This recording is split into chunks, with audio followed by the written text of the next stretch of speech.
What I want people to walk away from this, I really want to say, is one, knowledge is power. I want people to know, like, to understand that they're not crazy. You'll see a lot of anxiety, rush, needs to be busy, constantly needs to be doing things, talking very quickly, panic attacks, racing thoughts. Okay, pressure, anxious. And then down here under the window, right below, is like down, depressed, numb, frozen, right? The same way somebody uses alcohol, like they don't want to go for the alcohol. They're going to just be able to function. My life is the same exact mess. I just know how to handle it. Right. I had a client and I had an interesting story with them. Not just like listening to any yenta talk about therapy and say talk and you'll feel better. Go. Can we talk about October 7th? It's not about a million girls. It's about having one person who Absolutely. sees you. Sometimes I might reject your love. Or I have Shabbos every single day. A story happened within the world. Sorry. Moment of silence. That was not a moment. I would say smoking a joint. I've seen for some people medication be the thing that turns their life around. Right. When parents come in and they say, I want my child to keep Shabbos, or I want my child to dress more tznius, and I want this, I'm like, can I first help them be okay being alive? I don't think that's real Frumkeit, or that's real Yiddishkeit. You want to go for real Yiddishkeit? First be mentally healthy, then spiritually healthy. I'm just thinking about the sound if it's recording. So hold on one second. This is what you're going to do. Could you just take a deep breath? Yeah. Okay. Maybe the sound is recording. Maybe the sound is not recording. Could both of those possibilities happen? Yeah. Okay. Could you tolerate either of those? Yeah. Just annoying. Yeah. You checked it as many times as you could. Yeah. So at this point, I wonder if like you can lean into this. If we need, we'll check. She'll check. Gaylan's going to check 5 times. Thank you. Can we do that? Yeah. Okay. Welcome to another episode of Podsitivity. Today I have the esteemed Mrs. Esther Goldstein. She is a trauma therapist that specializes not only in helping her own personal clients and workshops and coaching for many people, but she also leads I would say a facility or a team of other therapists that need help with their therapy and with their clients. So she guides them, and I felt like it's only appropriate to bring up somebody like that that's kind of, I would say, the mother of all therapists. So to get a deep glimpse into what therapy really means. And it's surprising, my podcast does a lot of self-help, but we never actually had a therapist on the podcast. Oh, wow. So I feel like we went straight to the king or queen, whatever it's called, like the top, I would say, in therapy, so that we get the proper sense and feeling of what therapy is.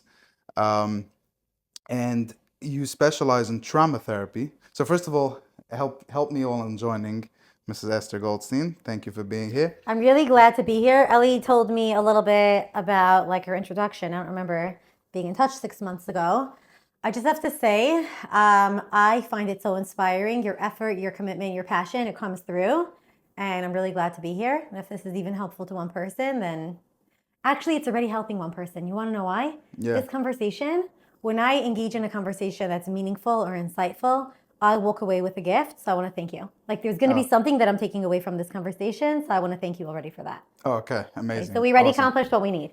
Absolutely. Okay. Yes, I'm grateful. I want to start with a question, and then we'll go into a little bit of more of an introduction.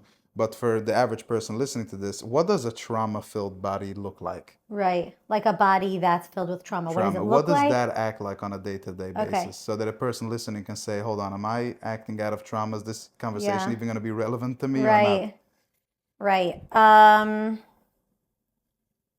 Right away when you ask that question, like my heart gets a little sensitive because I think that if there's anyone who's listening, then they might wonder if they have any symptoms of trauma, or they might have a loved one or a child or someone in their inner circle that has some kind of symptom of trauma. So first, I just want to say, like, my heart feels for people who've gone through pain. It hurts to hurt. Yeah. What behaviors look like in terms of trauma, And then I'll talk about like the inside, what's going on inside, because outside is just representation of what's going on inside. But you'll see either someone who's very, there's something called the window of tolerance. So here's a window where basically in this window is where we could think and feel at the same time. So I could think and I could feel feelings, but I'm here, okay? Yeah. When somebody's gone through trauma, what you're gonna see is either they're on top of the window, on top is like they're out of the window. You'll see a lot of anxiety, rush, needs to be busy, constantly needs to be doing things, talking very quickly, panic attacks, racing thoughts. Okay, pressure, anxious. And then down here under the window, right below, is like down, depressed, numb, frozen. Okay, so essentially what's happening is like either the body is, and we'll talk about what's happening in the brain, but it's either too much and the body's trying to keep up with it, or it's so intense and they just has to numb and like keep getting like just tons of input or dealing with all of the thoughts, the feelings, the emotions that they have, or it's too much or too little, which we'll talk about soon. And they're just like down, depleted, like numb, frozen, disconnected from themselves. Because if it's too much of something, either emotions or feelings, or too little, like I didn't get the support or I didn't get the love, the mind and body have a very hard time being. And if we can't be, we're going to go up here because this is what helps us. We're trying to survive. Yeah. Right? The same way somebody uses alcohol, like they don't want to go for the alcohol. They're going to just be able to function. Yeah. So yeah, these are some of the behaviors. Wow. I do have to say here, you'll also see besides for anxiety, anger outbursts, moodiness, irritability. Yeah, I just want to like normalize it. We're not saying it's okay, but we want to first like understand it. And then down here is like hopelessness. And what is a regular life supposed to feel like? With still having, we all have some trauma. Right. We all have, I heard the author of The Body Keeps the Score say, like, I haven't found somebody that didn't have a trauma in their Right. life.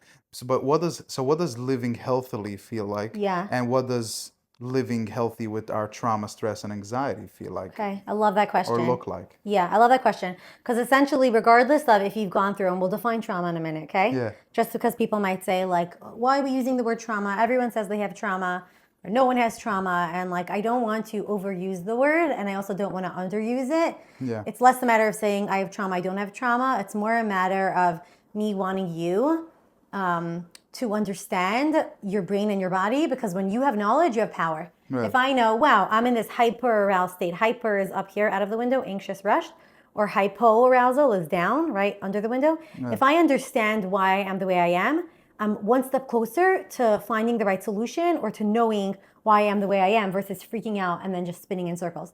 So I love the question. What you're saying is like, we've all gone through things that are difficult, and I'll define trauma in a minute, but a nervous system or healthy living, or I would say like a regulated nervous system, because regulated means like if we're in this window, what you'll see if somebody's regulated, you're going to have, right, like what you said, ups and downs, flows, right? This is an exercise I do with almost all clients. Yeah.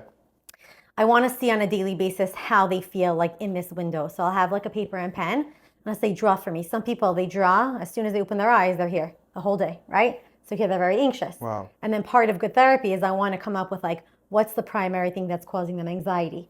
Is it an internal thing? Is it something external we need to work on, right? So that becomes targets or goals. But a nervous system, one that's flexible nervous system, which is the nerves in our body, because we have bones and we have nerves, is that you go through the ups and downs of life and you feel like what we were talking about earlier, you have the capability to go through the ups and downs and you're able to move through them. Right. Okay? Also what you do is that if you go through ups and downs, you know that if you go through an up, you have the capacity to come down so you don't freak out and get stuck here, or you don't get stuck here like stuck in the mud. Or when you get healthier, let's say if we've gone through trauma or pain, what we do is we'll see from people who are going through ups and downs or very high up, they have more capacity to have less intense waves of their emotions. Mm-hmm. So what we want So is... do the waves get less, or are we just able to handle them? Well, does it really matter? If I'm able to handle, if I'm get better at I feel surfing, like my life is the same exact mess. I just know how to handle it. Right, Like right. a bad day is as bad as it still gets. Right. But I'm just laughing in the side. I'm like, this is a bad day, okay? Right. Let's not overthink it, you know? Like I love that. So Yeah. I think is that what you're saying? That you can ride it easier? I think it's a combination. I remember once speaking, I think I talk about this a lot, to one of my trauma therapist educators. I was at a training, and I said, like, isn't life supposed to get easier at some point? Like, I had done a lot of therapy work, and then I got like even more advanced therapy training. And then as I was in the training, I always say, I'm like, even from the training that I do with therapists, they all say, they're like, Esther, it's changing me as a person. And as Wow. I'm a vessel and I'm more reflective and I'm more whole and humble, of course I'm learning skills. I'm much more impactful with my clients. Right. So, but that was what my experience was in my own training, where I was like, wow, there's layers of my own pain that I'm starting to realize in this trauma training. Like, that's really hard. And she said, Esther, life doesn't become less painful, right? If anything, as you get older, as you have different points in life, if anything, if you become more aware, it could be more painful. But right, you develop a capacity to either tolerate more or to almost like expect it and be like, this is life. She's Right. like, nobody is like, oh, difficult times, and then you get better at it. So I think it's a matter of having like better problems and also navigating them. No, really, I want to graduate to better problems. You're always going to have problems. But I think it's two things I will say is like, one is exactly the capacity to ride through, like what we said, is let's say you're having a horrible day, okay? But you're not getting stuck as much in it because you're able to not get so stuck in it, right? Like before. Bigger picture, I will tell you what I have seen with clients, I've seen it with myself, is as you make structural changes to your life, different relationships, different boundaries, meditation, prayer, or if you incorporate a more overall healthy structure to your life, you will also find that some of the annoyances that you've dealt with might not take up as much energy. Right. Does that make sense? Absolutely. What lands about that for you? I'm just thinking for myself how dating or even my business, how it, like you said, it doesn't take up much energy. Right. And it's just easier. So like I always say, there's certain podcasts that I can record and it feels like working. It feels like giving energy. There's certain podcasts that I record that feels like taking energy. And those are the ones that I love. Right. And that's also what I learned with my business, to Yes. to take power from it, to enjoy the nachas, to enjoy the clients. Like I had a client and I had an interesting story with them. I'll say the story. We basically went to create content at their store. It's in a Heimische neighborhood. And the two girls that we sent, super talented people, to shoot content, they were very tzniusdik, but not up to the standard of like from tznius. Like top knippel? Yes, and they were actually covering their knees, but it wasn't 4 inches below the knees. And the client calls me and is like, very respectful, like, my mother's gonna talk to them. She's an older lady. I wanted to say, the old me would have said, I'm sorry, just lose my number. Like, what are you doing here? You're messing up. I said, it's okay. Let me enjoy the process. Let me enjoy the stress. Let me enjoy the discomfort, the rejection, or whatever it is. And I sent them to the store. They said they Go volunteered. shopping? Yeah, I told them actually that it's their choice. They can choose whatever they want to Okay, do. can I already say that's a success? That you even weren't like irritated. You were irritated, but you're 100%. like, here are the I was options. irritated for about 5 seconds. But isn't that amazing that you were living in the Yes. solution? So they spent $400. They Fancy got skirts. and no, they told me like we don't want it. We're like this is only for one day. Okay. And they did it. But I was enjoying to watch myself Wow. how this was something that in the beginning it would really irritate me, and now it was just. So Wow. I understand what you're saying when you talk about growth. I can Yes. definitely relate to that. Like even when I date also, it used to be such a complicated thing and it would take so much energy and I had so much fear around it. And now it's just, okay, I'll go on a date because I know that it goes a lot deeper because I know that nobody can reject me, only myself. I know that nobody can overthink it, only myself. I know that I'm the one that's going to be driving what's going Right. to happen.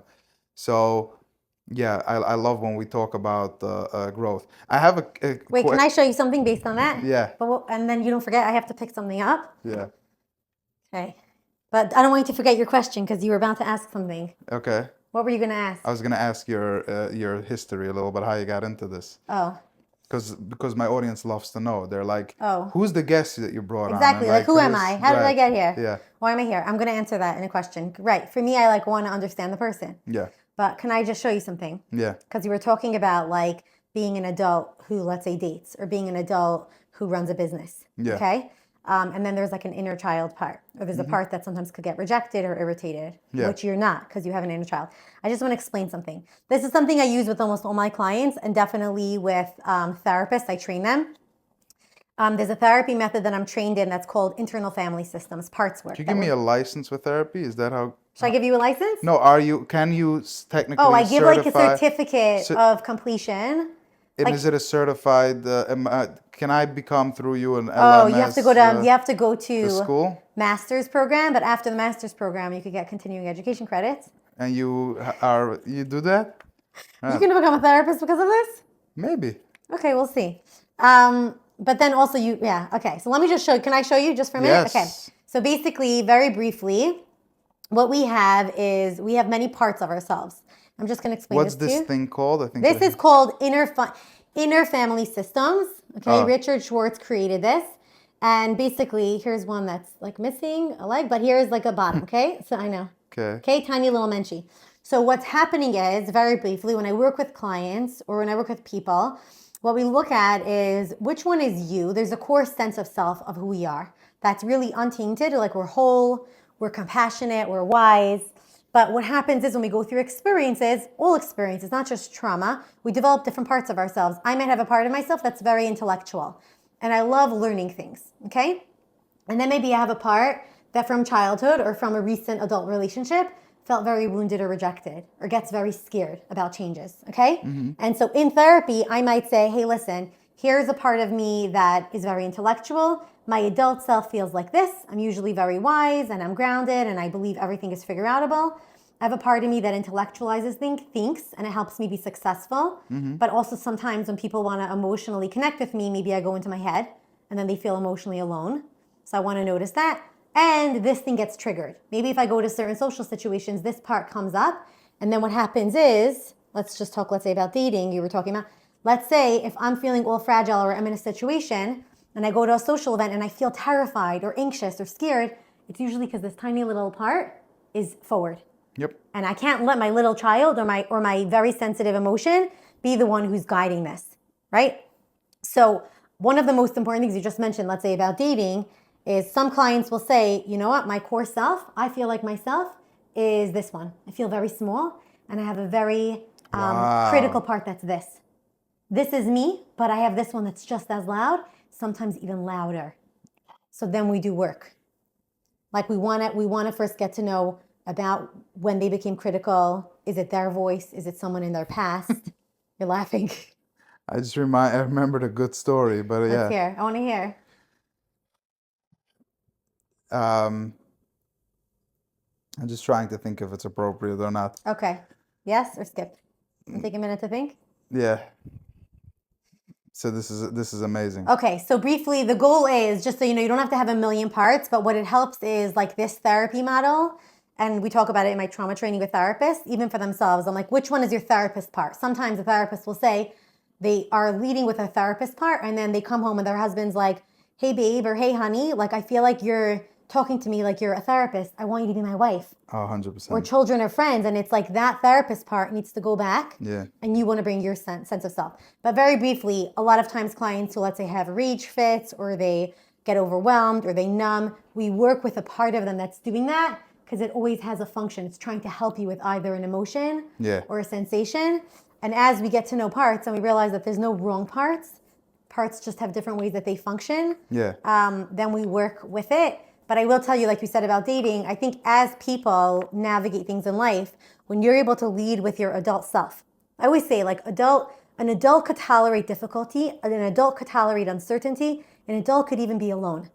For a child, being alone or rejected feels like death. Absolutely. I'm going to die. So when we help the person orient and work with the inner emotions, and you could lead forward with like, you have the adult driving the bus, then you're going to be okay no matter what. But a lot of times it's doing that work. I feel literally that's where I'm going. I mean, this really explained it well. And I feel like that's been my journey for the past year. Yeah. Figuring out which person in me has issues with what. Yeah. But being the big one and taking control of everything. Knowing that every day is going to be fine. Whatever we do, wherever we go, whatever happens, we'll be okay. So that is the goal. You said about like a regulated nervous system. The goal of you said about therapy. So you're doing amazing, whoever your therapist is. Thank you. But the goal is to be able to regulate, also expecting times that you're not as okay, Yeah. but riding through them and knowing what to do instead of like getting frozen. Yeah. I think that's one of the goals Yeah. for therapy. And also, just because people sometimes feel like they're living in survival. And one of the things that I think it's not even a matter of like thriving. Sometimes it's just like I tell clients, like, you deserve to function. Like, functioning isn't meant to be a luxury. Well, you're laughing Absolutely. because sometimes we feel like functioning is the hardest thing to do. Yeah. And whatever is coming in the way of you functioning, like, take care of getting that done. And it could be practical, it could Yeah. be therapy, it could be emotional. Yeah. Absolutely. It's interesting. So basically, if I can share my story, I for me this whole introduction into trauma, Yeah. because trauma is in the body. There is a lot of things happening in the mind. That's a conversation for itself. But you're dealing with trauma that happens in a body. Whether it's trauma response, many of us can feel a random Right, like body shape pulsing or pulsing. shaking. Yeah. A lot of people have pulsations. They don't Right. even know what it is. A random part in the body starts, and they don't understand that that's the nervous system. They don't. Most people don't even know about a nervous system. Right. What's a nervous What's a system? nervous system? Like, what does dysregulated nervous system? What does disassociation mean? Which I Right. lived like that for quite a while.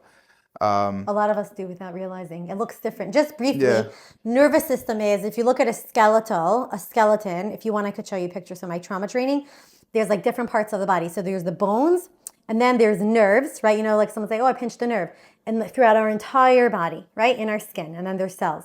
And then the body, so that's the nerves. When you meet someone and they just have a calm energy, is because their nervous system is calm, absolutely. right? Their energy, like, Sure. and by the way, this is part of healing for people. They say, like, I didn't say anything different, but all of a sudden people want to spend time with me. Yeah. I'm like, your body, you know this, your body speaks differently. So there's the nerves. And then also what you're talking about is something else, which is like the cells in the body. Our bodies, the cells in our body hold memories. Yeah. So it's like an imprint. It's almost like a stamp on our body. Yeah. And then as we heal that, it impacts our nervous system. I want to go to my story. So my story, as I told you a little bit before, was that one of my best friends, Michal Schnitzler, he passed away suddenly.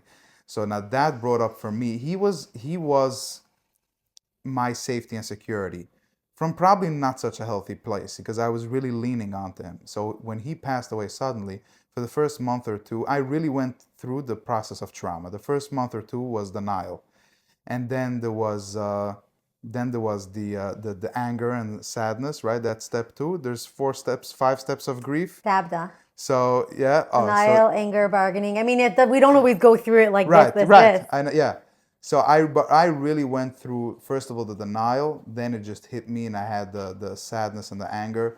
But what happened for me is I felt like I lost every sense of support and security within my life, and it wasn't something that adult Ellie was able to control. Right. Me, I'm very famous. I have a successful business. I have family. I have friends. I have everything.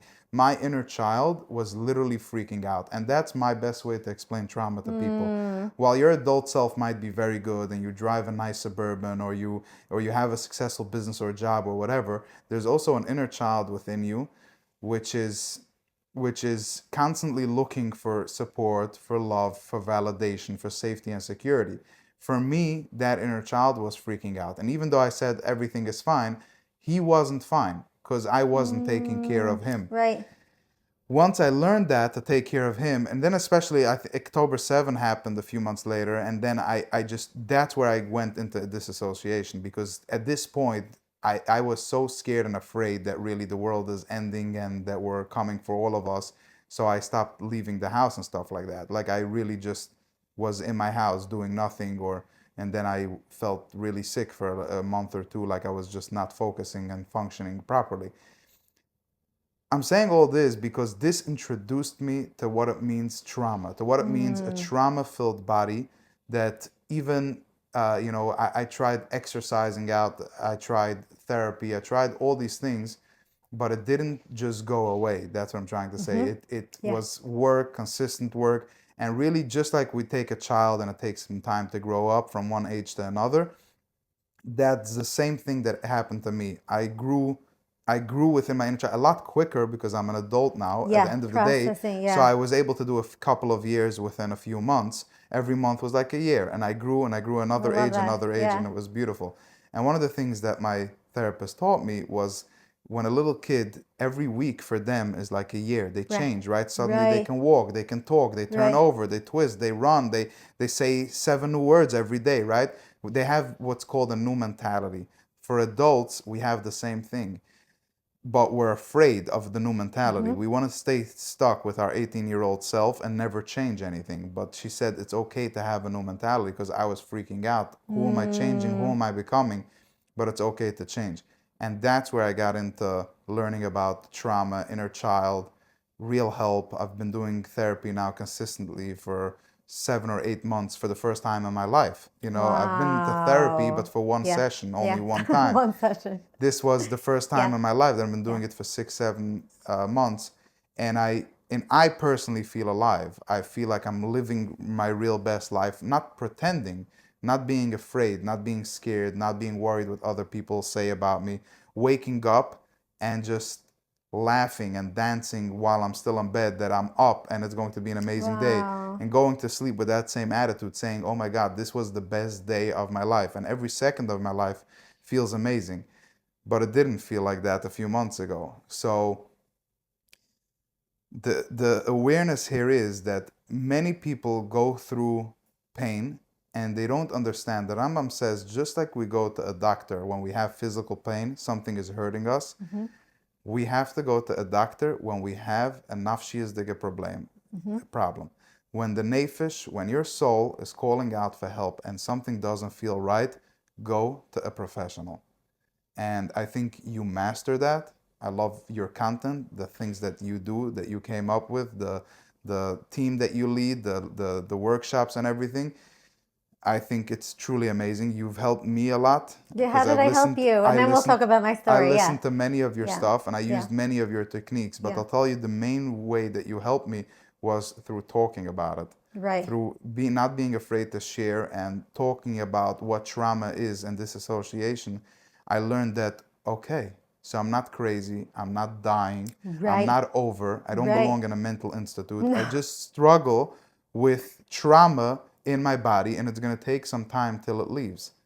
I'm glad to say I feel like it left. A very big part of it left and is still leaving. So by talking about it, you really helped me and you're helping the world, and that's Good. amazing. I'm so happy. Your story is inspiring. I do have to say, can I go back and just define a few terms for people who Yeah, you're inspiring? I said I'm like thank you. you're an amazing case study just in terms of like your progression. I think there's a few pieces. One, just to define DABDA, which are the levels of grief. I just want to name it.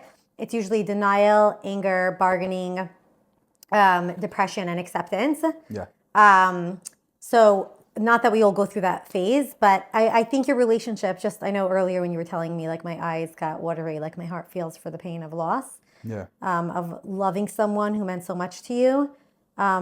It's possible. I don't want to like take away your story, but I wonder if maybe there were like beautiful, comforting parts of the relationship, and maybe there were other parts that like felt like you gave everything or you needed everything about him. And so sometimes when we have a loss like that, we don't even realize how we put so much stock or all our eggs in one basket, so to speak.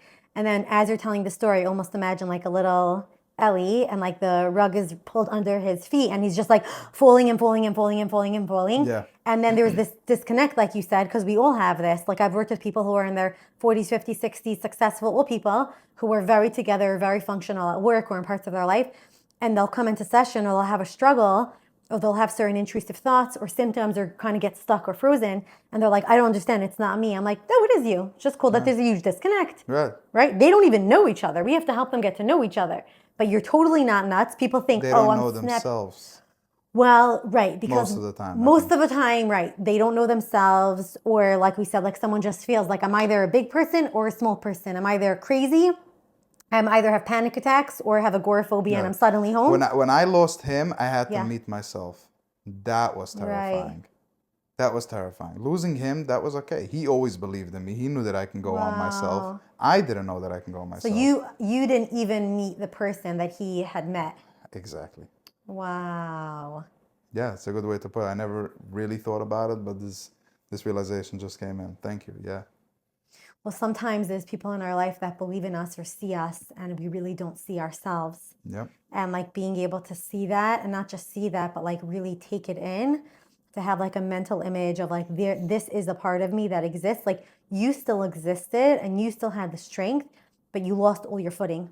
Yeah. And then you had this little boy who needed love and support, and to realize, okay, Michal Schnitzler is not here now, but there's Big Ellie, Right. and then Ellie is going to be resourceful, not just like listening to any yenta talk about therapy and say, talk and you'll feel better, go for exercise.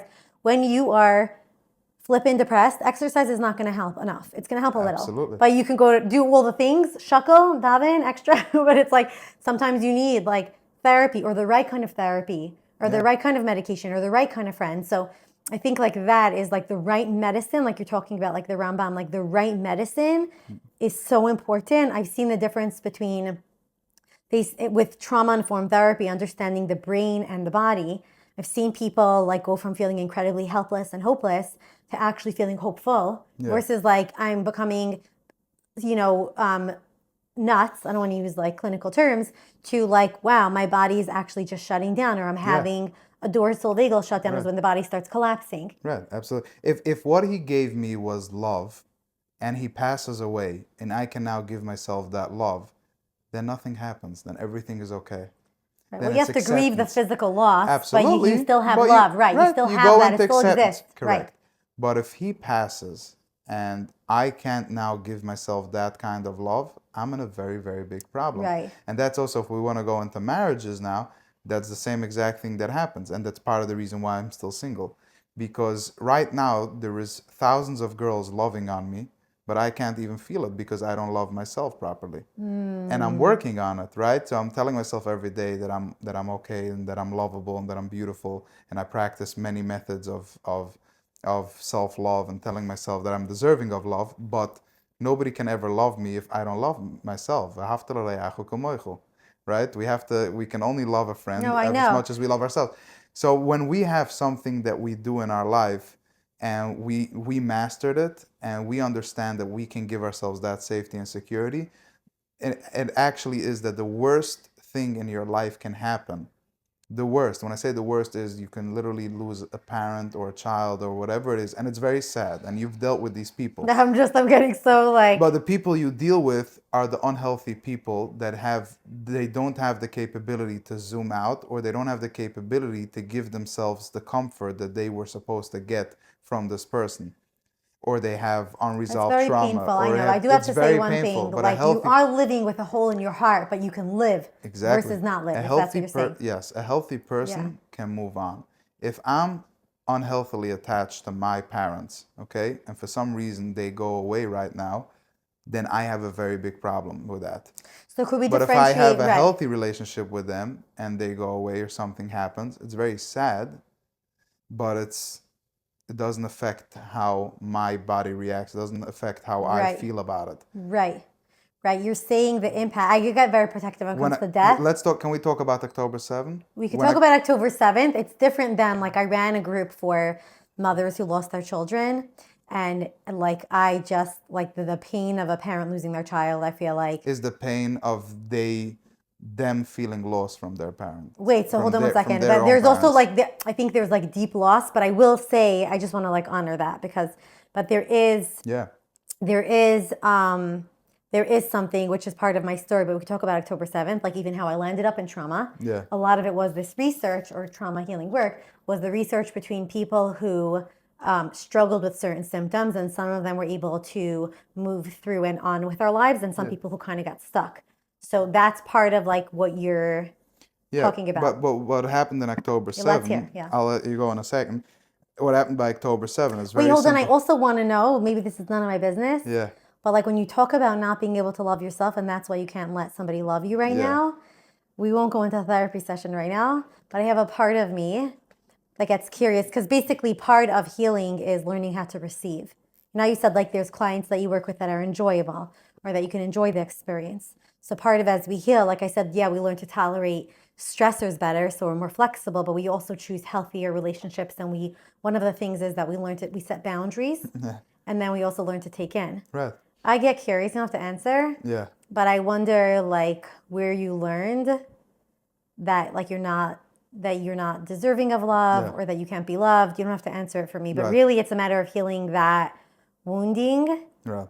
Because as you heal that, then you're just naturally, organically going to Right. take in. Right. So And also, it's not about a million girls. It's about having one person who absolutely. sees you as you see And that's the yourself. frightening part.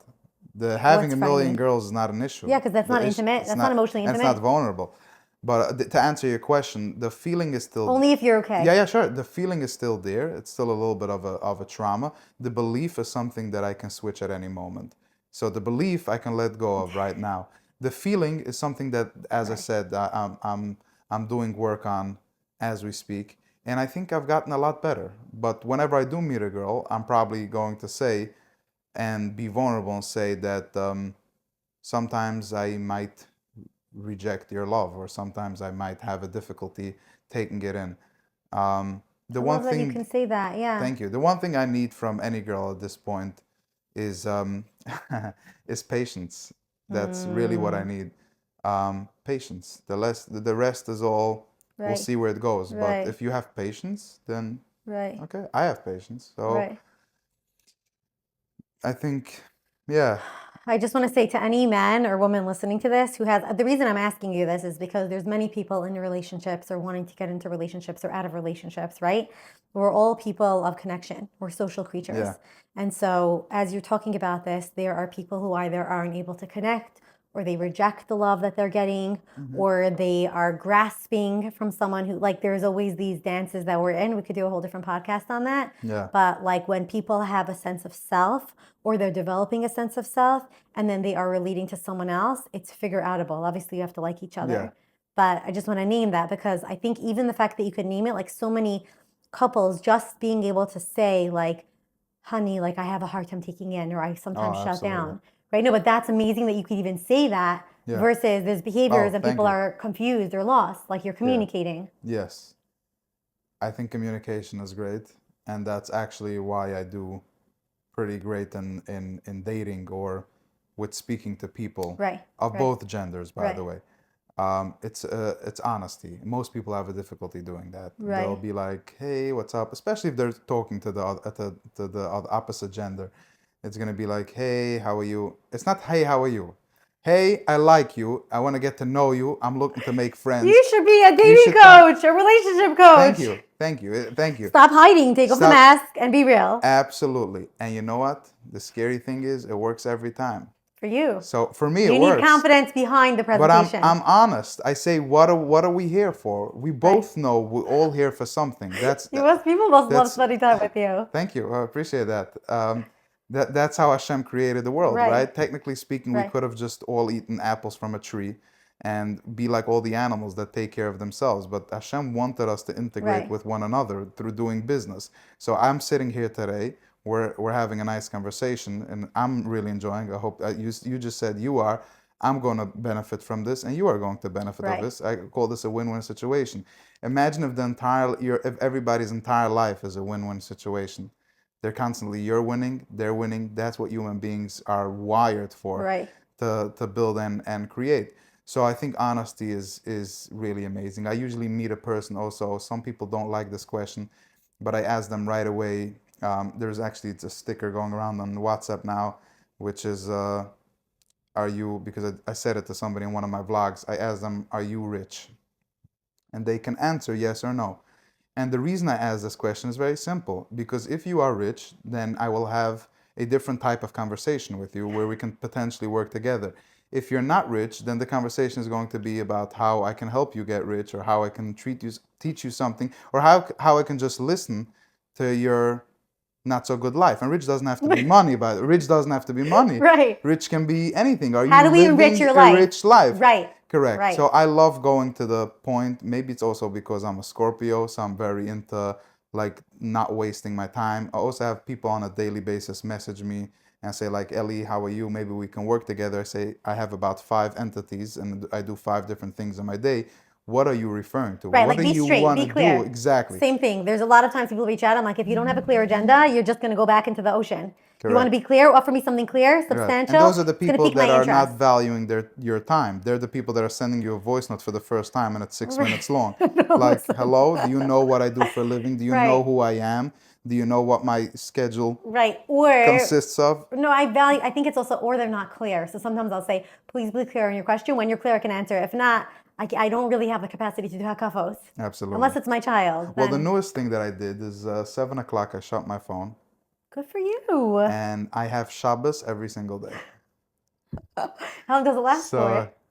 the 7 o'clock shut the Yeah. phone. Oh, Yeah. till the next day at Wow. 10 o'clock. Okay, wait, I want to hear what you said about October 7th, and then I want to answer the question, so I'm not deflecting from what you So asked about me. I'm saying now about October 7th. You wanted to share. I'm happy to Okay. hear. Yeah. I'm doing most of the talking today. Okay, thank you. Do you want to? I'm happy to take over. No, absolutely. Okay. I'm happy to share. What happened with October 7 is very simple. A story happened within the world, and it woke up insecurities, traumas. Right. Basically, it made everybody feel unsafe. Now, the people that feel safe within themselves, safe spiritually, that they know they're going to heaven and God is protecting them, safe physically, that they know that they did what they have to do to be able to protect themselves in a fight or to move on, healthy and protected mentally, so that they know that, okay, so worst case scenario, we have to move out or hide or something happens, I'm okay mentally because my mentality is that I can be safe in every place. Those are the people that are just fine. The problem is that most of us are not like that, especially coming off trauma from the Second World War II. We all had a trauma, and this woke up the trauma for everybody. Right. Wow, Right. this is all happening again. We're all dying. Right. We're all unsafe, and this is going to be terrible. So for most people, they acted out in that way. So let's just understand, this goes with talking about, goes together with the work by Brian Katie. Yeah. Right? Is October 7 the problem, or was I the problem? Most of us will answer this question. October 7 is the problem. The Palestine and Gaza right, and that's the trigger. colleges, and I understand that's the problem. But is there a small, tiny chance that I am the problem? Because I'm the one suffering. Right, right. So now who has to change? Am I going to call Hamas right now and say, hey, end the war? If you can, Stop, please do. right. Stop the propaganda right now. right. Or should I just do a call to myself and say, hey, Ellie, change something? Right. So that's what October Right. 7 taught me. No matter what war goes on and no matter what movement happens, it doesn't affect me. And I'm from a cold place. I'm very sorry to all the people, and I'm pro-Israel, and I'm a proud Israeli, and whatever I support, whatever it has to say. Well, yeah, we're not against it. Okay. We're okay. My background is Satmar, so I'm not sure if I would go to the Koisel or whatever, but I'm just saying. You've never been? No, I have been. So I don't know if I would go. I'll daven for you when I go. Thank you. Appreciate it. But I'm just saying that the October 7 was never the problem. I met my friend yesterday in Williamsburg, so he tells me, my manager, crazy guy, if only he can change. I say, wow, so if your manager changes, everything is good? Yeah, he just has to change. He said, is there a chance that you have to change? No chance. If he changes, everything is good. I said, who's suffering? You or your manager? He said, I'm changing. Right. So I asked him, is there a chance that maybe if you change, something will change? Right. It made him think. I love that. And can I add a second thing? Yeah. I'm going to be quiet now for a while. Okay, no. Like, meaning there are situations that are difficult. Like, let's say I'm working with someone who's a very difficult person and I cannot I have to work with them. Yeah. Yes, the only thing I can do is to manage myself. At the same time, like, I've had people in my life that I thankfully have been able to let go of or pull away from because the level of discomfort or distress was difficult. Now, I will say there's a lot of relationships. Any real relationship also makes me have a mirror for my own self. Any real relationship that I'm in basically says, like, hey there, did you notice your areas? Because you're not perfect. And so I think part of, like, I just want to name for anyone who's in like a toxic dynamic, we're not saying that you are always 100% of the problem, but you have power. You are 100% of the suffering. The suffering You're the is 100%. one taking up with the suffering. Pain is inevitable, suffering is not. Right. No, I didn't mean that. You are the one suffering. Right. If you're the one suffering, you have the So capacity. what happens now? My husband is a jerk, and my this is and this is bad, and this, but I understand. Sorry. Moment of silence. That was not a Now, moment. No, I hear you. You're saying like like, validate and then what? but who is suffering? Right, That's right. what I'm asking. Who is suffering? I get this all the time, so that's why I can say it. I'm sitting at home doing nothing. I'm super afraid. Who Right. is suffering? Right. Who is Right. suffering? So you're saying live in the solution, right? I love when people say like, this is my situation. Can you help me figure out a way to accept it or to work with it? Like I always say, I'm like, we're not making changes for this moment. Absolutely. Like you have horrible and hard. I'm Yeah. going for hard. Yeah. Like we don't have amazing right now. Yeah. But if you want hard instead of horrible, here are the options. I get what you're saying. I'm just naming like, right, instead of like part of actually trauma healing is that you're not repeating the story and going again and again and again and doing hakafos. It's being able to process so you can actually have more capacity Yeah. in whatever experience is. Yeah. Okay, I want to answer your question. Can I answer it now about how I landed up in the field? Please.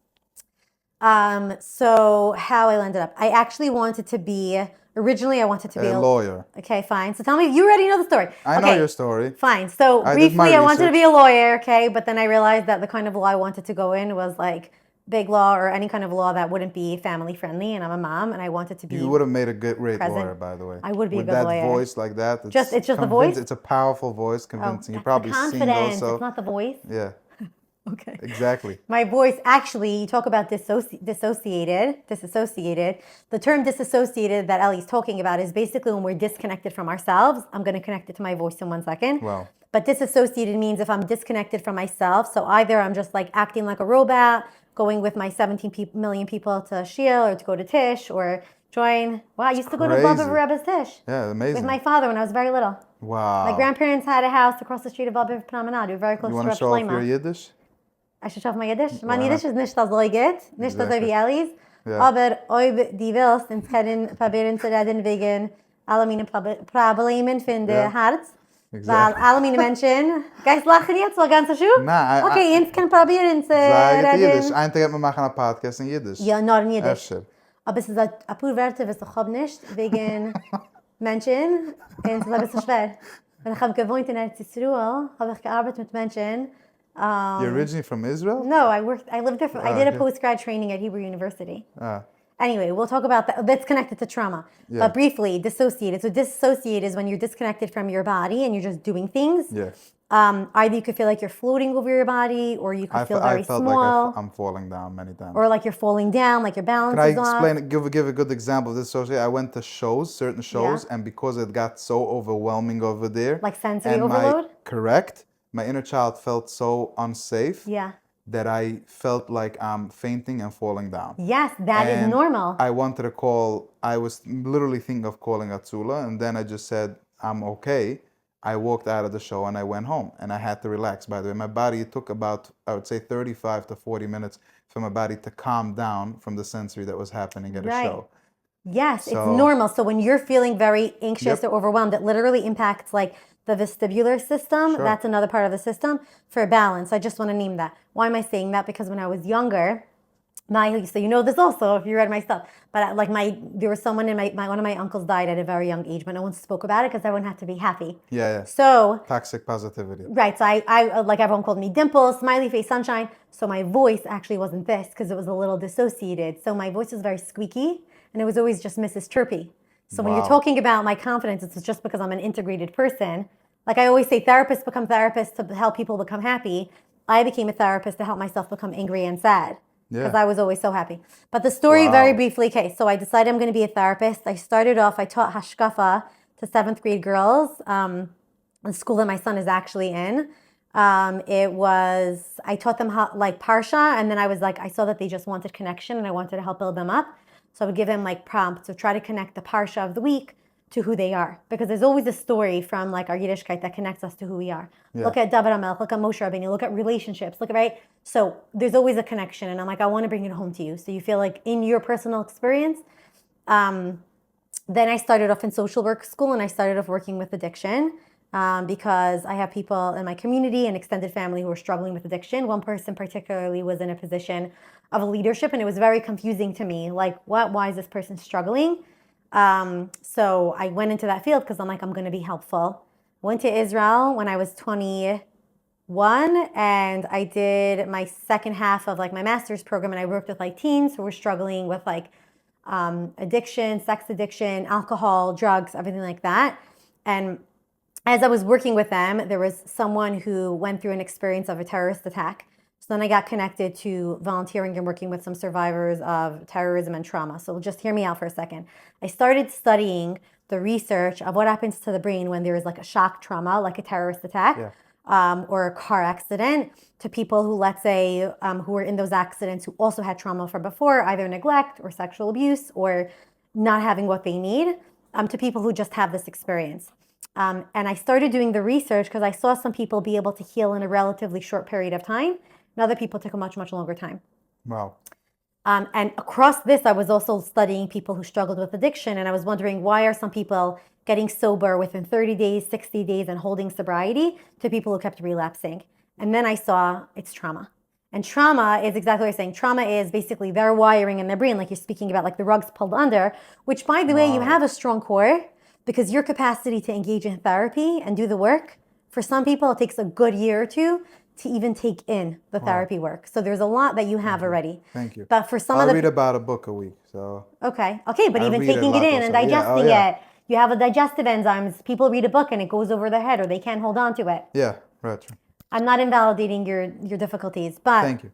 briefly, so there's this piece of like looking at how come, and for some people it was like their current support or their internal resources, like what you said, that kick in, of like I have pain, but I have the capacity to move through it, versus like I'm getting stuck and flooded, and all the routes in my brain, if I'm using a substance or if I'm having flashbacks, right, to deal with the pain because I need to numb it, don't just tell me, this is why I didn't want to work with an addiction model long term. Don't just take away my Band-Aid. Don't take away like what's helping me deal with a boo-boo.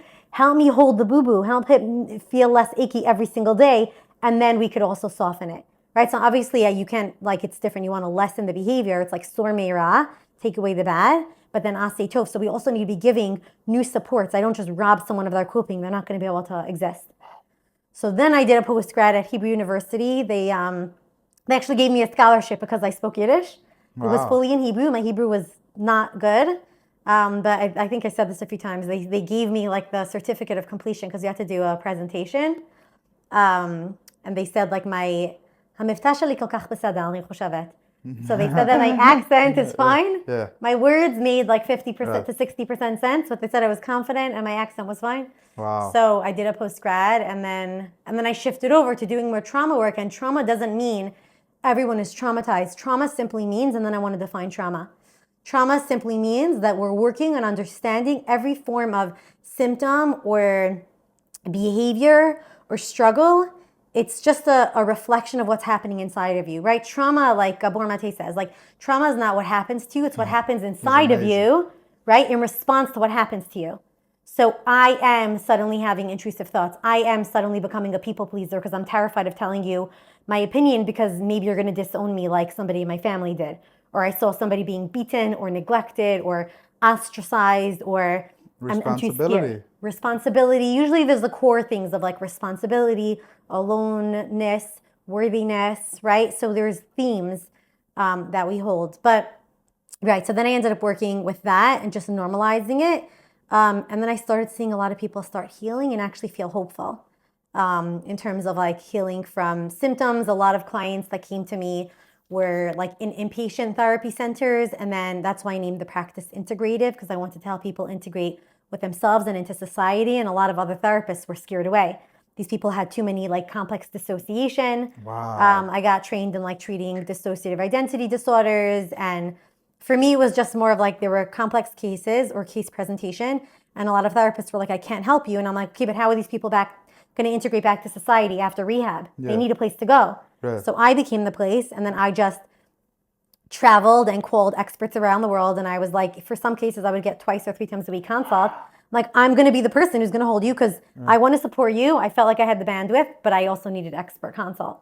Wow. So that was like a lot of learning. Also, I created this as secondary, but like I started writing blogs. You know, you're saying you're putting content out. Yeah. I started writing blogs on topics that I saw in my practice, on things that I was becoming aware of. And I've had like close to 80,000, sometimes 85,000 hits on my website. Did I tell you? Wow. Accidental, No. no like SEO. Really? And I really think it's because like I wrote from my heart. Like there were times that I was like Googling a concept for a client or for myself. And I'm like, if no one wrote about it in a Oh my normalized God. way, because I would Wow. read things on Google and it would make me panic. Right. And I'm like, no, I want to put this out there. So I put a lot of information out there. My business consultant always says, like, you have to write for SEO for like New York because that's your practice, and we rank around the world. Right. But it makes me feel better when somebody reads about, somebody reached out recently. He's like, I was going to go to the hospital, but I read a blog of yours and I realized I was having like a body flashback. Exactly. And I'm like, that It's alone exactly what helps I me. did when I was struggling with these things, is I found your videos Yeah. and it helped me. Because you realize that you're not crazy. Yeah. Your body's talking to you. And then part of my own personal story is I only realized later, like I knew I talk about this a lot, like I held a lot in my stomach. So I had like very bad like belly aches. I always Yep. went to gastro doctors. And that was part of me like getting trained as a somatic therapist. I did all 3 years of training. And it wasn't the training that healed me. It's that I mean, part of it, but I went to my own therapist to help me process somatically. I haven't had like stomach issues in like, I don't know, over 10 years. It's amazing, really. Congratulations. Thank you. But it was like being more integrated into like processing the pain or the sadness that was never processed in my extended family. But then also as I became a therapist, I think that's why anyone's in this field, we're here really to help heal ourselves. Wow. People say I'm here to help other people. Yeah. And I'm like, but you're really here to help. Like we're all here because either we were caretakers or we had to over caretake for ourselves. Yeah. Or we were very emotionally sensitive. So I always say, like, focus on your own healing, become a vessel. Talk to Hashem. I always say, Hashem, you give me the words.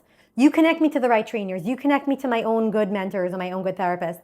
And then as you become more of a vessel, your clients will heal through the work you're doing, but it's still not you. You're just, so I'm saying, and then I realized in my trainings, like a deeper level of healing. As I have a son, as he got to different developmental milestones, we talk a lot, like Sarifka Cohn from Links talks a lot about this. Like when you, for her, they talk about grief and loss, but she says like when somebody lost a parent, when you hit the age of that parent when they died or something, or like there is a milestone, getting married or, right? Like a lot of triggers come up. So for me, as I got older, different things, right? Almost like my own inner healing work was highlighted. And I'm like, I want to heal. I want to be more evolved. I want to grow so I can be like more integrated as a person. Well, like you said, we're all like on our healing journey. I find like this work, even being a practice owner, like I've had a lot of staff, I always say like people giving me feedback, relationships being real, and then even training therapists. It's not me. I happen to be, and it's like Hashem brings you people and places. I'm open to criticism, feedback. Just on my course, most of the people gave glowing reviews. One person told me how she felt like in the group dynamic, she wasn't given as much attention as other people. And I was like, thank you so much. She's like, what, you're taking this in? I'm like, your feedback is how I grow. Wow. If I don't get feedback, Absolutely. how do I grow? Same with staff when people tell me, like, But anyway, I don't know if, I want to define trauma. Do you have any questions on that before I define trauma? I love the smile on your face. Thank you. I'm feeling alive and better than I'm noticing. First of all, you majorly validated my feeling dizzy and stuff because it's been a very big challenge for me. I don't think people understand. My entire business and career is about going places and performing. Right, like movement. And if I'm feeling dizzy and stuff like that, if I'm dissociated from my body, I can't go anywhere. They offered me tickets to Has concert backstage and front row seat. I said no. It wasn't the winter time, and I was recovering. I was really. And so, first, thank you for validating. Before you talk about trauma, I'm curious, how did I get out of this association? In your opinion, I don't know. I'm asking. I can tell you the things that I did, but what happens? How do we get out of the trauma body and disassociation? Right. So first of all, there's two different things. One with dissociation is that there's coping and then there's healing. Coping with dissociation, let's say you're feeling very disconnected from your body. Right, like we said, you could feel floating on top of your body.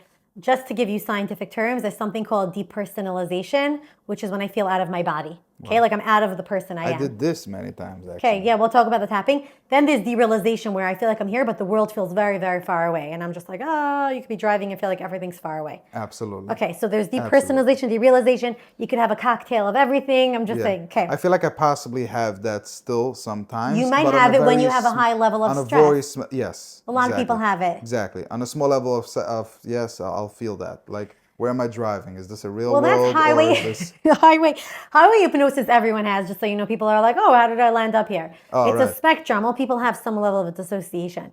But basics for coping, if you want to like bring yourself into your body, first of all, yeah, the butterfly is kind of like you're tapping into bilateral stimulation. You could press hard or soft, where you're essentially helping to activate like the right prefrontal cortex on the left. So when you're doing this, you're helping to, when we're present, we have the right part of the prefrontal cortex and the left communicate with each other. The liquid between is called the corpus callosum. And when you're disconnected or disassociated, they're not like communicating with each other. I thought my brain was like messed No, up. your brain's not messed up. No, You just, I kept on, because I was disassociated, I kept on looking at my brain and blaming my how did you brain. look at your brain? Oh, you're Like, blaming your brain? Your brain's like I protecting was very you. much blaming my brain. I was No, like, your brain's brain, you are protecting messed you. up. No, And your that's brain is why, saying, help me. I'm frozen. yeah, There's none of that liquid. All the right. creativity is gone. So I want to talk about that, the brain and the trauma and how they, I'll because tell we're talking you, about, because okay, it's connected. Other things someone could do is literally like get barefoot on the floor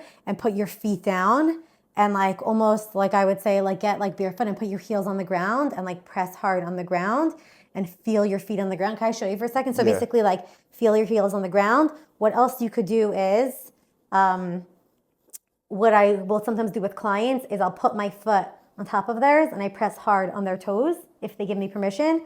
And I want them to feel the pressure of my foot or my foot like right next to them and I push against it. I want them to start feeling the outliers of their skin absolutely. that they're a person. If you're on your own, Yep.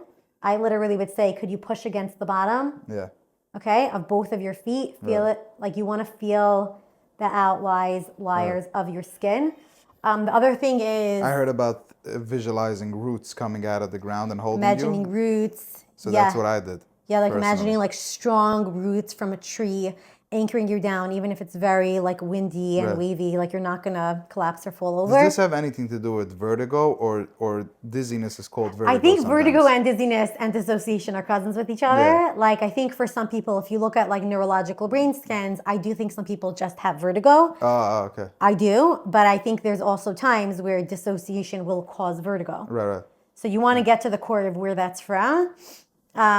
Biting into an orange could be helpful. Dunking into like a bowl of ice. I know this Right. might sound funny, but essentially when people are panicky or disconnected, they're floating, and you shock your system when you put like ice on like your forehead Absolutely. and your head. No, it Well, helps. cold showers is technically like, I would say, smoking a joint, but Right. just you're not smoking a Right, joint. but you're not smoking a joint. I've done cold showers now for Right. 4 or 5 months, I think. Ice every plunge day. or no? Yeah, ice plunge sometimes, but not Right. only, and I don't always get the ice plunge. Right. So I'll just do a cold Cold shower. showers could be good. It's amazing. It's So incredible. the brain, because you're asking about dissociation, the brain, what happens is that when it goes to this feeling of either something from the past activates something from the present, which is usually what happens. People reach out, they went through a breakup or their child's going through a struggle. If it's something that's really short term or something recent, it's pretty resolvable in just a few sessions. But sometimes there's something from the past, like you said, that's being kicked up. A lack of safety, fear, worry. So then it's like, we're dealing with this. You're getting to accomplish your treatment goals. Here's something else now, right? Your wife is complaining that you don't listen to her. You're starting to listen, but then you realize you feel trapped in your marriage. We have to work on this feeling of trappedness. You get what I'm saying? Yep. Or like a woman is continuing to pop out children. Suddenly she's done with her kids, and then all of a sudden she has this big empty feeling inside of what's my goal in life. Oh, wow. You know what I'm saying? So a lot of it's like we're tending to the secondary piece after we tend to the first piece, because clients say you have to be in therapy forever. I'm like, no, we're going to hit your treatment goals. Some treatment goals will take a short time. Some will take a long time. Some we're hitting layers. Yeah. Well, at I a made a time. decision to be in therapy forever. Okay. And I'm very proud of it. I'll tell you why. Right. Because I didn't choose an ordinary life. Right. I'm not your average Joe. I chose a life of extraordinary. I chose a life of doing the amount of what 100 people do. And I don't want to get lost within my own thoughts Right. and feelings. Right. So a therapist is for me not to talk about what's going bad or about my Right. trauma. It's about talking about my wins and learning how to integrate them on a psychological level, Right. how to live, how to breathe Right. through my wins. And only a therapist can do, only somebody that follows the ups and downs and Right. keeps record of it. I want my therapist to be here for my wins. So Let's do you talk about the see, good stuff. right, the good And it's stuff? beautiful. So I used to be a believer, and maybe I still am, that therapy is temporary. Like it's like going to the hospital. You heal and then you move on. But I feel like my type of life, or somebody that grew up with extreme trauma, it's okay to have a therapist on a weekly basis. I think it's part of taking good care of yourself. I always say, like, Yeah. you getting to Like know it's what like your going for a anchors are, pedicure every week or going for a whatever. pedicure. Yeah. I think knowing what your anchors are, and also, like, as much as things are amazing, a therapist or hiring people or having mentors or having your people in your corner, their role shifts over time. I always have people in my corner. Exactly. So, right. So it's like at this point in time, we're doing this. At this point in time, I need you for this. For me, having good people to guide me, and people say, oh, you're so wise. Maybe I have some wisdom, but also investing in the right kind of relationships, people calling me out when I'm getting stuck, doing too many things, or I'm getting distracted from my own sense of integrity or values is brilliant. And your life is also going to shift over time. I don't know if you're Yeah. always going to want to do a million things. Yep. For now, you will. I think you're always going to make an impact. But how busy you are, Yeah. that might shift over time. Yeah, and I love watching the growth. I love watching Right. me, first of all, being busy with Weber Media, now still being busy with What are the you doing? What do you podcast. actually do? What are the things? You said 5 different things. What's Weber Media? Okay, so this Weber Media does Okay. social media management for Okay. companies like Okay. Klein's Naturals, Klein's Ice Cream. We do for a lot of stores, maybe I love Klein's. yeah, Klein. So so that's a social media management. So we create cool content for you. You can use the content also on WhatsApp status or YouTube, but our main primary focus is Instagram and TikTok Okay. or LinkedIn. And essentially through creating those content, companies reach audiences, and it's Right. just interesting, and it helps them. It can help them even for sales, not short-term sales, but about Right. It's the long term. So that's one thing. The podcast is another thing. It's not a business, but it's just something that I do. Maybe eventually, maybe I'm YouTube curious will what it's start going to grow over paying. to. Yeah, Yeah. I'm also curious where it's gonna go to. Well, YouTube will pay once I you hit. My think, son just told me once you hit a certain number, they yeah, pay you. yeah, they pay me now a little bit of money, which by the way, people can support. You can put a like or a super thanks, or it really just covers for the Guys, basic. like it. Yeah, thank you. Then I do vlogs. So Okay. this is very interesting. This I also just randomly started, but it took off. It became even hotter than the podcast. Like the vlogs, people love it. I just go around with a camera and meet people here on the streets. I did already What a are the few 5 videos. towns? What are the 5 towns? What Right? are the 5 Oh, towns? I don't know. Rockaway, Hazara. No. Flatbush, Crown Heights, Right, exactly. Bensonhurst. 5 boroughs, 5 towns. And so that's another vlogs. And One second, the actually, 5 towns are, because I know you're all wondering, right? Lawrence, Cedarhurst, Woodmere, Hewlett, and Inwood. yeah. And then we're going to define trauma Well, in a I know minute. the 5 boroughs. You know the 5 boroughs. Borough Park, Williamsburg, Muncie, Monroe, Lakewood. That's funny. Because it's just the schmaltzy places. Yeah. Okay, yeah. Exactly. Our 5 boroughs. It's our own. Right. So the vlogs actually does make money, because if a brand wants to be featured, they just pay. It's like $1,500 for now, and they're featured in the vlog. And the funny thing is, the impact that they get is a lot more powerful than what I can even get them, because there's tens of thousands of people looking at it, Right. and eventually some people make it to their business, buy their product, visit their Wow. whatever it is. Yeah. So that's the vlogs. Then I have my WhatsApp status. So I have like thousands of people How many following people me. watch On your... status, I think I have like 8 or 9,000 contacts, which by the way, the Wow. link is in the description. Well, you're a masterful connector. Thank you. Yeah. That's amazing. Right. And then between Instagram, LinkedIn, and Facebook and all those platforms, I think it's another 40 or 50,000 people. So if somebody wants to advertise, I'll help them advertise, either create a video or just post their Right. ad. And then Wow. the fifth thing is I'm an influencer myself. So people will call me to events or to speak at a show or to promote their just to use my face. And I just want to say I love my life. And with all of that, I make time to speak to everybody. I answer every message on WhatsApp. Wow. I answer every message on social media, because I'm building a brand which is called The Weber, which is around me. And eventually I want to do a lot of other things. I don't know, maybe one day coaching, maybe one day I'll launch a food brand, because people really love me and I love them and I love connecting with Right. I people. think you love connecting, and people pick up on that. I and that make it a goal to authenticity. speak every day to one person that I never met. and Wow. just hear them out. And I'm also very vulnerable. I'll go onto the streets Right. and just meet people, say hi, sit in a random restaurant, and just hello, what's doing? Wow. And my number is available to the public, so they Wow. can. Right, they could find you. Yes, Should we define trauma? yes, And please. then we'll wrap up Thanks soon. for asking. Yeah, No, I want to know. I'm like, I think people should know, and I love hearing about what you do. Wow, that's thank you. amazing. That takes a lot of energy. Yeah, absolutely. But I feel like I have a great structure to recharging. Like I said, 7 p.m. Shabbos every night. yes, and then in the morning I have this whole morning routine. You know, Right. sunlight, walk, water, Right. meditation, visualization, affirmation, reading a Right. book, breath work, cold shower, healthy breakfast. You It's quite and a then lot. right, that is amazing. But when you bring someone into your life, you're going to make space for them. Absolutely. Okay. I re- the This reason is what's going to allow someone to be in your life. the reason I don't use my phone for most hours of the day is exactly what you just said, is because I do. And to be honest with my social media, I don't check it often. So Right. you know, Right. Right. so it's Boundaries people around can that. it's boundaries. People can message me over there, and my manager will see it, and I will respond. I'll send her a Right. response, and I she love will that. answer. Because why? I don't want to be. I'm not public to everybody. It's Right. Accessible. accessible. You need like layers. So just briefly, just to define trauma, if someone's wondering what's trauma or what's traumatic or how do I know? Trauma is basically anything that happens that is either a real or a perceived threat to safety or survival. It's a threat to safety or survival for the person or to someone that they love or someone close to them, okay? So it could be like I'm watching someone almost about to get hit, or I'm watching someone get hit, or I'm being hit, right? Or I'm experiencing like someone who I love is dying and I don't have a way of taking care of myself. So it's like real or perceived threat to me or someone that I love, Right. or to someone else, even if it's not someone I love. I could watch someone be in a car accident and I'm traumatized. And so essentially what happens with trauma, there's three factors, and I'll talk about like how it leaves trauma symptoms. Not everybody has trauma symptoms from experiencing a trauma. No. But the three factors are that like you didn't know that it was coming, so there was like no preparation. There was nothing you could do to stop it, and there was no one there that you could connect to connect with, okay, to take care of you. So one is like if somebody was abused every single Sunday, so they know that it's coming, they can't stop it, and there's no one there. But if you know that it's coming, their brain will likely dissociate or be more anxious on Sunday, but the rest of the week they calm down. For the rest of their lives. So they're going to have to Until they process it. heal They're it. going to have trauma, but I'm just explaining versus someone who Yeah. never knows when they're about to be abused. Right.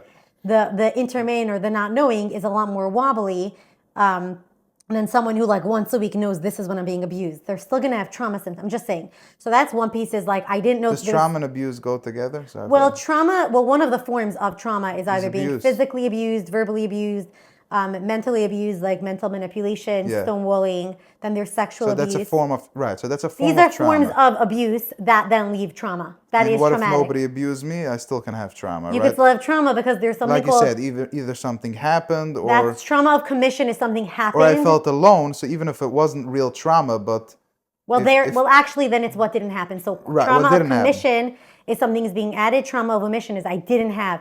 I see mommy and tati of my next door neighbor going with the kids and smiling. All I see is parents who don't talk to each other and they're irritated. That's trauma of omission. I have huge holes in my heart. Right. I have huge holes in my development. So I'm walking around like a wobbly, lopsided person, but no one understands because I'm dressed right, and I'm smiling and I'm eating ice cream, but all of my basic needs are not being met. So that's like trauma of commission or trauma of omission. A lot of times people come in, they're like, I don't have trauma. As I listen to them, there's tons of experiences.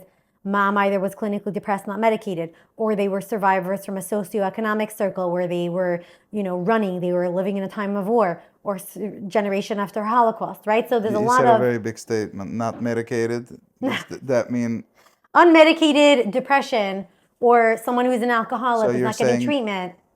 So If you're the child you of a think that parent who's medication depressed, is a good thing for certain people? if somebody cannot get out of, I've seen for some people medication be the thing that turns their life around. Right.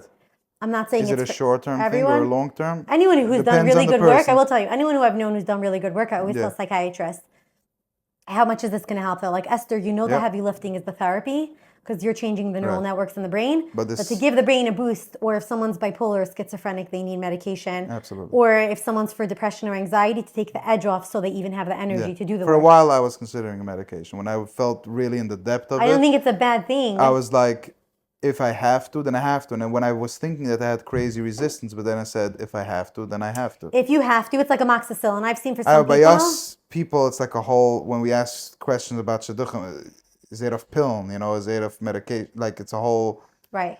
it's okay if you have to, then you I know. have You know to. what's funny? People Then should I be find honest. then they're married. Then they're married, and the marriage is falling apart. And it's like, take whatever medication you want. Oh, And I'm exactly. like, I would rather her have been on medication and worked through some of her anxiety Right. before she dated you and married you. Right. I hear you. It's a social thing, and people are Right. worried. Anyway, okay, go on. I'm sorry. But basically, so what you'll see is like, so it's these three factors. You didn't know what was happening, nothing to Right. prepare you. You couldn't stop it from coming, because if you could stop it from happening, you push someone away, you save, you swerve the car. Or you didn't have safety. Right? Or you have a neighbor you go to, even if your home is not so Right. safe.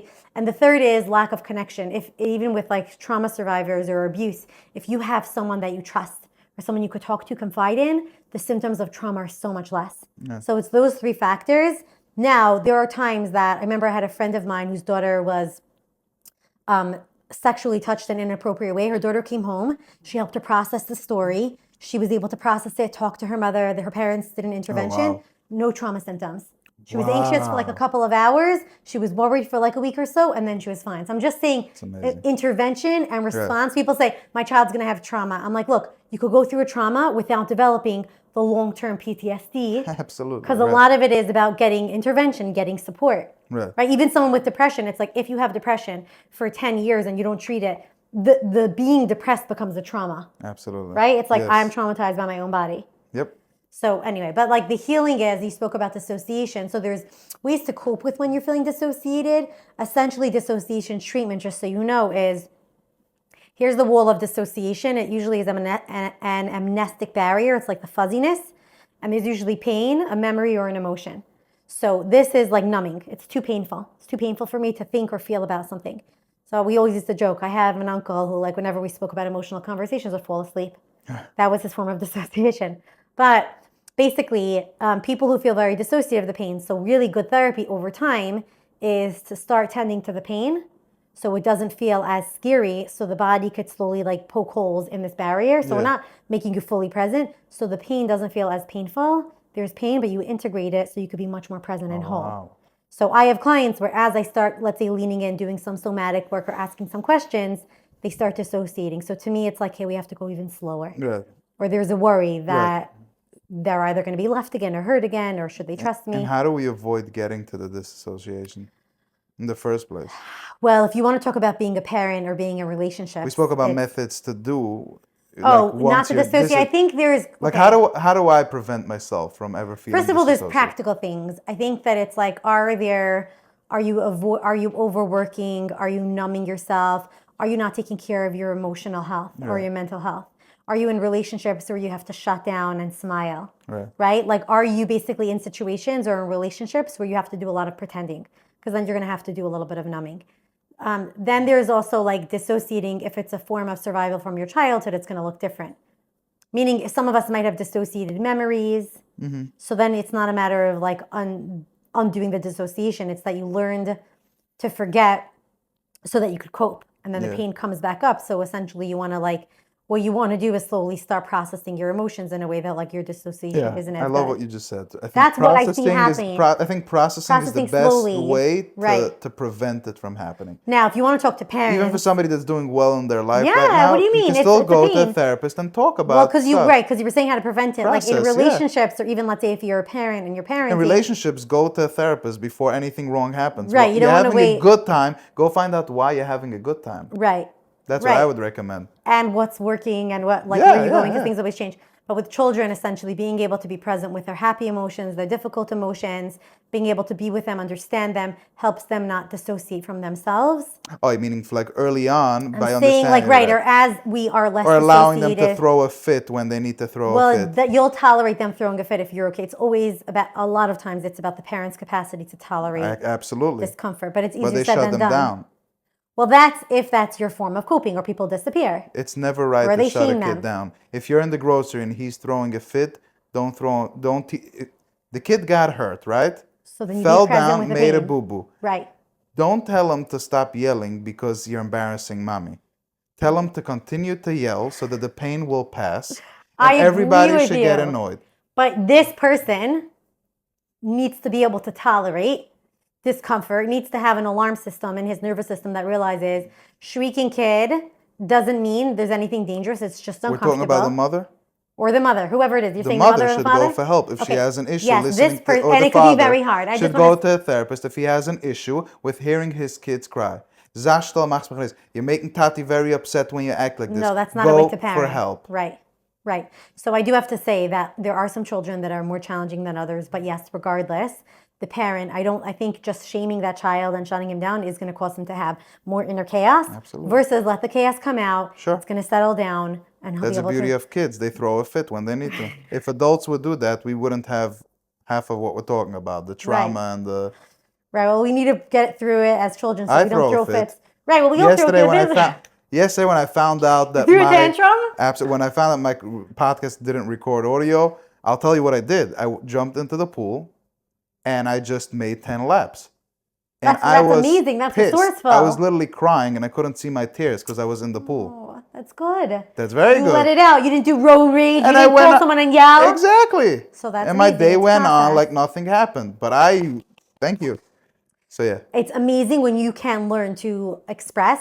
And just briefly, that concept is co-regulation. Right. I just did this at a corporate training. The concept of like when someone's in distress, it's kind of like very rocky waves.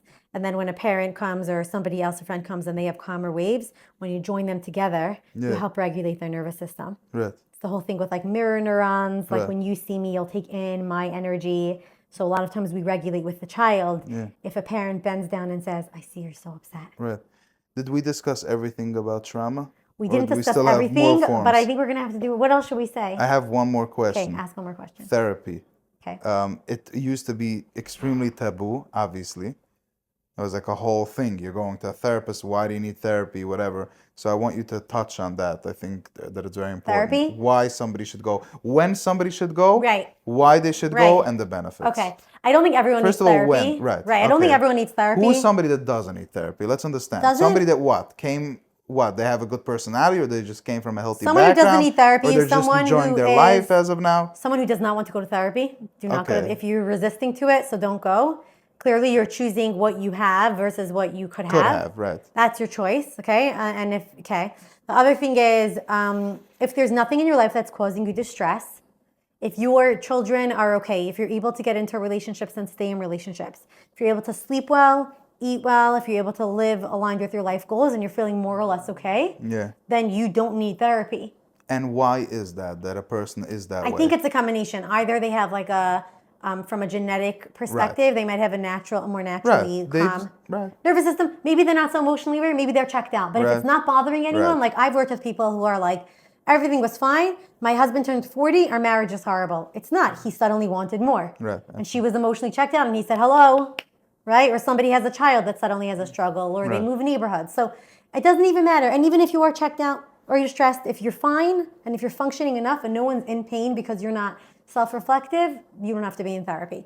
I think the time people should go to therapy is either if they have anxious thoughts that are coming in the way of them falling asleep, if they're getting into relationship fights with a lot of people, if they don't have any meaningful relationships, if they feel lonely. Sometimes we don't realize our role in why people don't want to spend time with us or why we don't have a meaningful feeling in our own minds and bodies. If you're feeling like a victim, frightened or feel like a victim. So the goal isn't a therapist to hear you about being a victim. It's to help you undo or process the pain so that people can feel like they can relate more to you.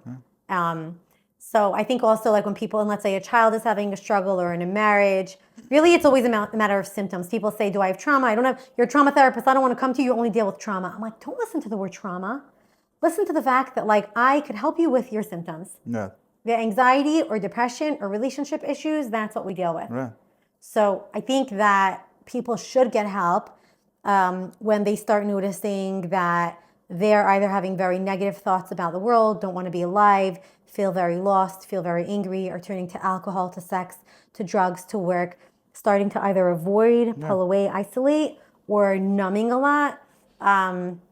It could even be people who have questions about... You said that there's 3 types of people. Somebody that's running towards people, running against people. You are Talmud Muvak. Or turning away from people. Shame. What shame does to us, Yeah. he really listens to my stuff. So I gave a training on toxic and healthy shame. So when we feel shame, either we turn towards people Against people or away from people? Against, like I Maybe. hate you, right? Yeah. Or away. And what we want to We do don't is turn want to, right. towards. Wow. Wow. So, Healthy right, towards. healthy towards, not like enmeshment. Yeah. But even if you do have enmeshment, you could navigate, even in relationships. If you're in an enmeshed relationship, it doesn't mean you have to end the relationship. Right. Well, in our community, there is unfortunately a crazy amount of shame.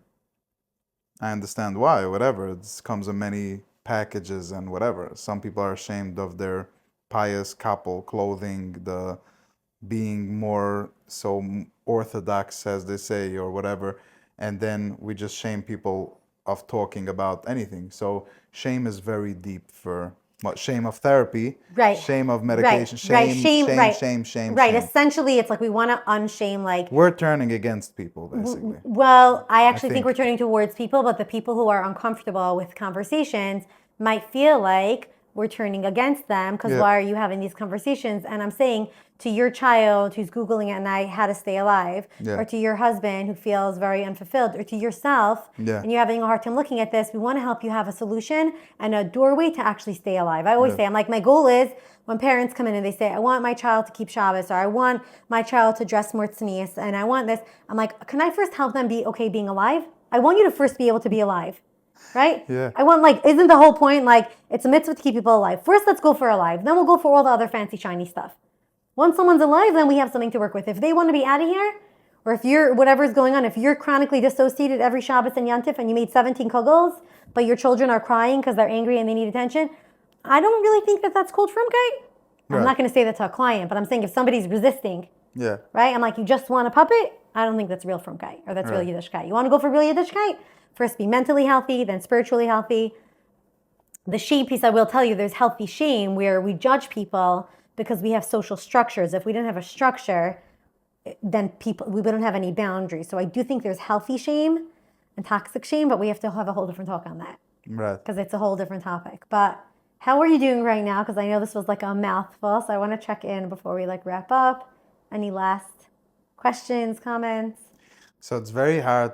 I had a great time. It's very hard for me to know what I covered, how much we covered. It went extremely quick. Fast, It feels like yeah. it feels like 3-4 minutes. Right. But I hope we covered the top. I think we did. Should I I'll recap. Go ahead. Sometimes with clients, even with therapy, people say, what did we accomplish? I'm like, I want to know that actually in my trauma training, and we talk about this at our practice, like we always want to be tracking clinical outcomes to make sure that you're reaching your treatment goals. Yeah. Now for different people, it's different, but you always say like, what did you take away from today's session? What was helpful? What could be more helpful? So to me, what I'm recalling is that we started having a conversation about like, what is therapy?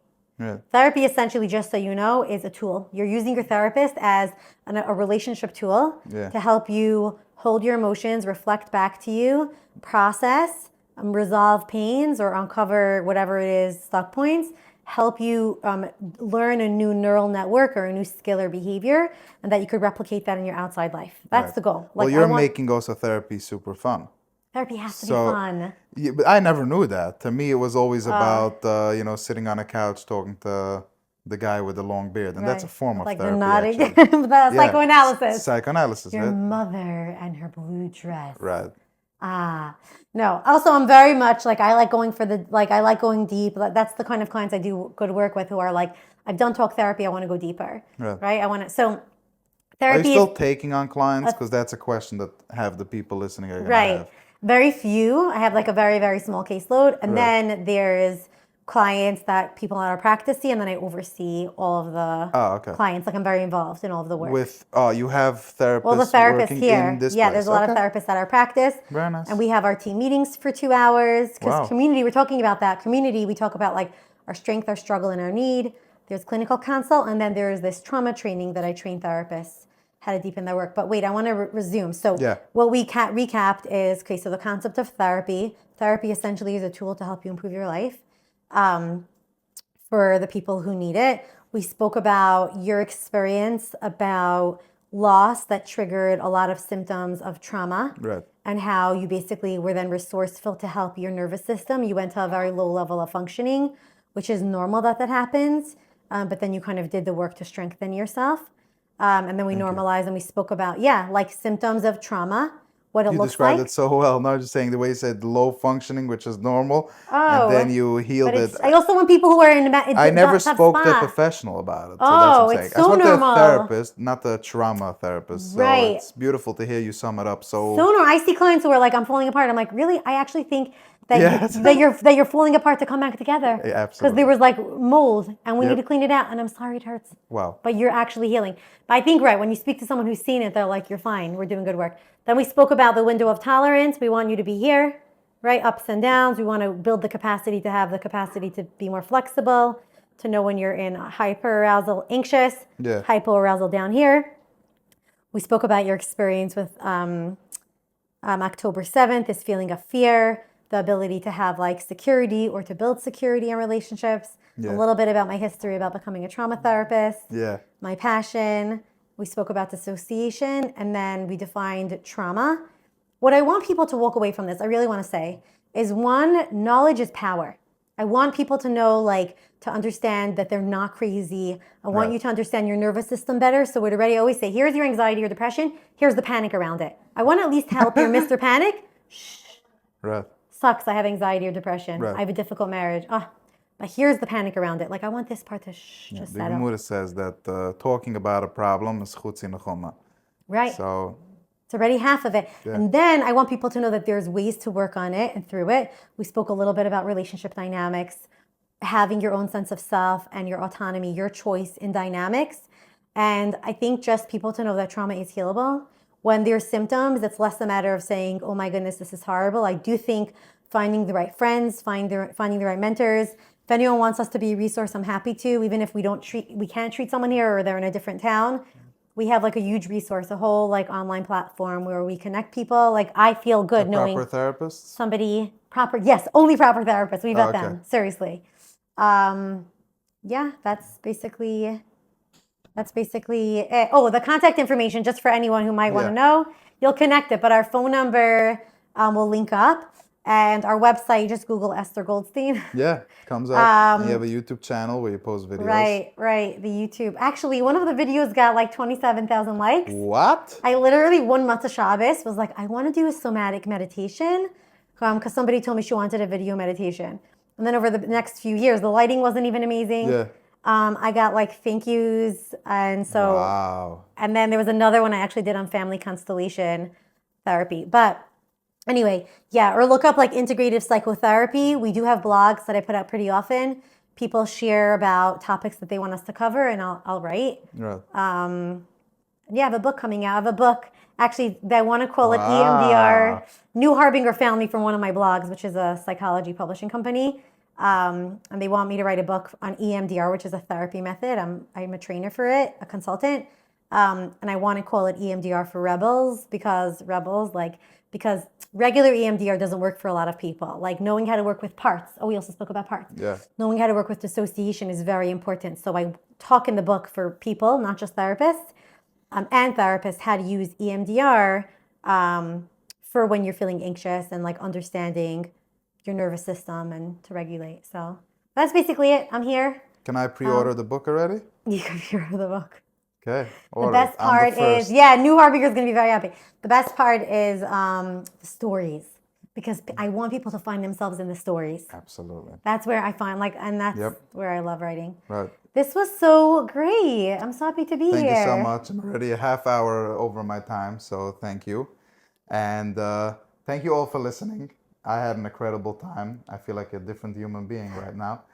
And I learned so much, and I hope you guys enjoyed this podcast. I want to remind you to please like this episode, leave a comment. It helps us out. It gives me the feedback, and I love hearing your feedback. Please subscribe to the channel and turn on the notifications so that any podcast that comes out, you'll be the first one to see it. If you want to connect with me on WhatsApp, the link is in the description. Thank you all for watching, and have a wonderful day. And thank you so much for being here. It's happy to be here. Thank you. And I'm being here, actually. I'm here by you. Thank you for hosting me. Thank you for coming.